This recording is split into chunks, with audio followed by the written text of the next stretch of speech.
Whoa, whoa, whoa, we, you and me and you, it's the Danny Karen Show. Danny Karen here. You know what's good? I mean, really good. It's a weird idea that I picked up. Imagine being the actress that played Pam Tanner, okay? That's for the girls. And for the guys, imagine being Pete Best. Alright, so who's Pam Tanner, right? Well, you heard of Full House, right? Of course, it's one of the most popular sitcoms in the 1990s. And, you know, the story has it that Danny Tanner and Pam Tanner got married. Pam Tanner passed away.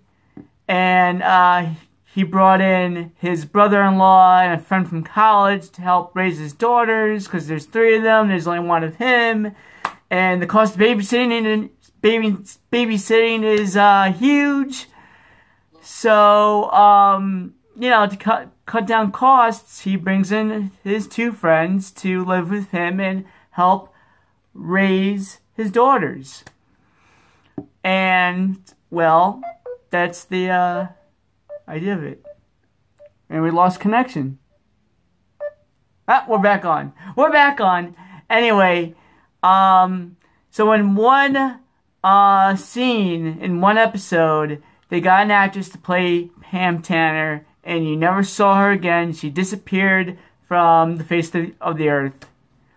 Imagine being that actress where, like, you know, you were part of this very popular sitcom for, like, you know, 10 years or so, maybe more, maybe less. There's a spin-off of this popular TV show called Fuller House back in, like, the late 2000s, before 2020, when life is really good. And now, you're not really part of that history, and you're not as famous as you should be because you had 1 role and they wrote you off and that was it. And it's pretty depressing, really, when you think about it. So, how would you feel if you were the actress that played Pam Tanner? Or, what if you were the guy that was, what if you were Pete Best, a real-life guy, a real-life drummer, that was part of the Beatles, and was no longer part of the Beatles and was replaced by Ringo Starr. And imagine being Pete Best.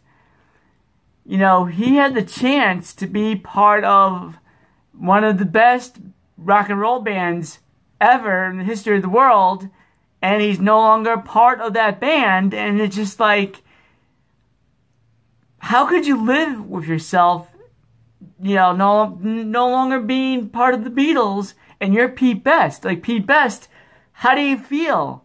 How do you feel about being yourself and you're not part of the glamour and the history and the awesomeness of being part of the Beatles? Like, look at this shirt. Look at this shirt. Look at it. You want to be part of that shirt, but you can't. And that's pretty sad, really. Being the actress that played Pam Tanner. And we don't even know your name. I don't even know your name. I gotta look it up to, like, know who you are. But where are you and what are you doing with yourself? Are you sad? Pete Best, are you sad? You know, it's not sad. Every once in a while we discover a new sport. And we discover, like, new things to do.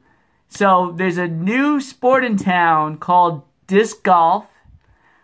And I've never heard of it before, but I found someone, and I'm going to say she lives in Montana.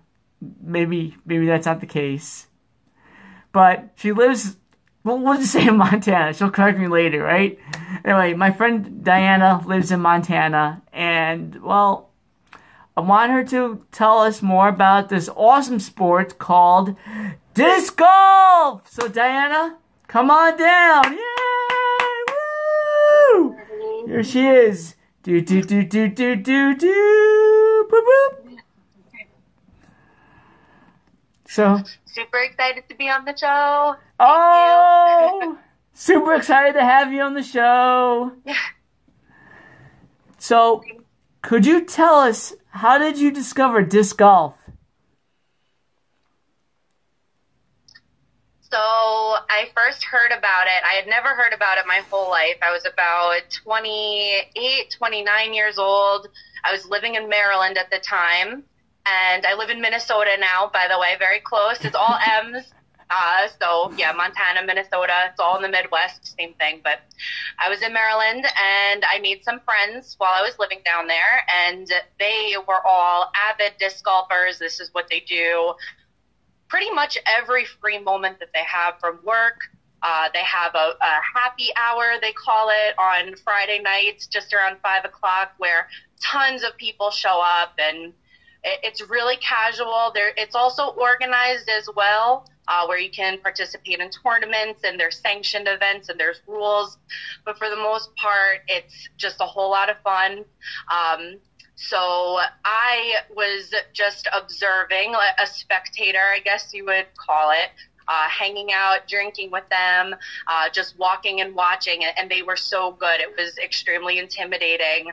I did not think that I would ever be able to throw a Frisbee far or accurately. I mean, they're throwing bombs. They're throwing it up to 400 feet on their first drive. So as you could imagine, it was a little intimidating. But then I started playing more so on my own at first, because I am a little bit shy, a little bit more introverted, and I was nervous to put myself out there and have people watching me and judging me. And that's what I love about disc golf so much, is that it's really just the most phenomenal group of accepting people that are passionate about growing the sport, teaching, but not in a pushy way. There is some competitiveness to it, but it is definitely not anything that I've ever felt uncomfortable or left out of the group. Everyone's been super welcoming and awesome. Awesome. So how do you play such a sport? How do you play? How do you play it? So if you're familiar with golf, it's all of the same rules and concepts of golf. So there's usually 18 holes. Some courses are 9. Specifically on Long Island, the course that I played at majority of the time when I was living there, it was Heckscher State Park. That has 21 holes, so that's not very common, but each hole has a par. They're usually par 3. So the goal is to get your Frisbee into the basket within 3 strokes or 3 throws, and then anything that's more than 3. So if it's a par 3 and you make it in 4, that's a bogey.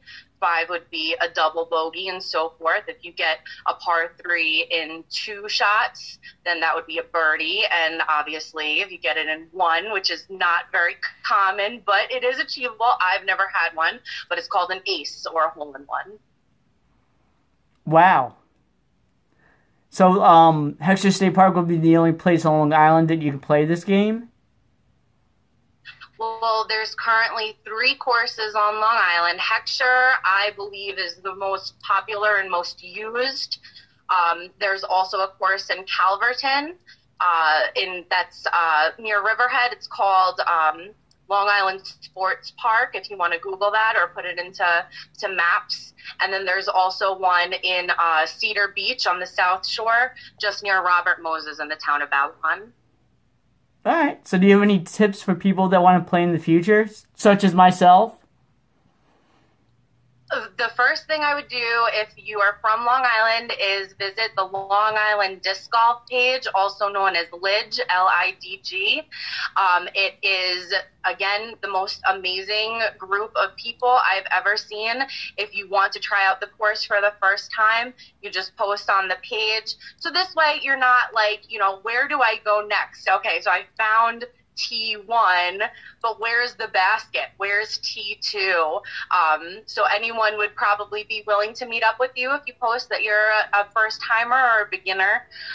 Or you can just go yourself. It's completely free to play at Heckscher.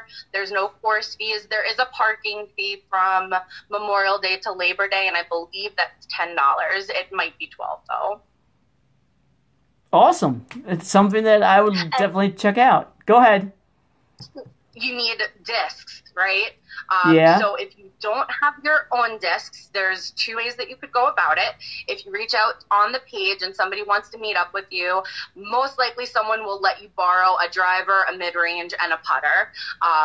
If you want to, if you're not really looking to meet up with a stranger, you can go to the course in Calverton. I believe it's $10 to play, and you can rent discs. And I don't think it's that much more, maybe like $5 to rent a driver, a mid-range, and a putter. So would that be like the names of like the specific discs? Driver, mid-range, putter? Yeah, it's the type of discs. So it does get a little complicated if you're really looking into it. There's different brands of manufacturers, and then there's all different types of discs within a manufacturer. But every single manufacturer is making drivers, which is the one that's the fastest and it's going to go the furthest. That's what you would throw off of the tee pad.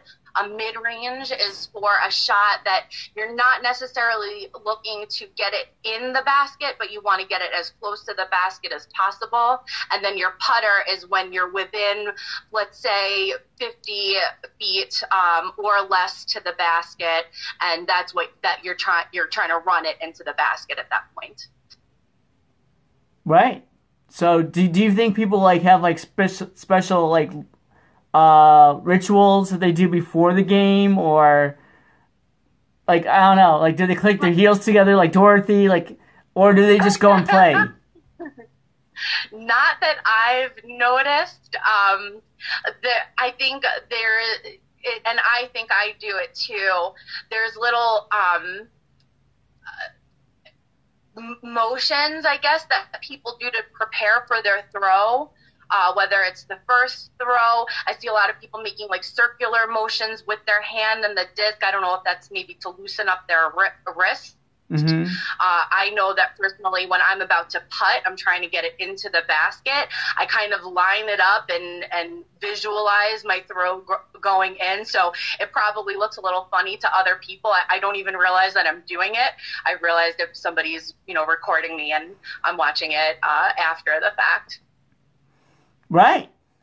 So I think I'll give it a shot. It sounds like a lot of fun. It is. It's a great time. If you love nature, if you love hiking, I've always said I never want to take a regular hike again, because what's better than hiking in nature except if you can throw frisbees at the same time.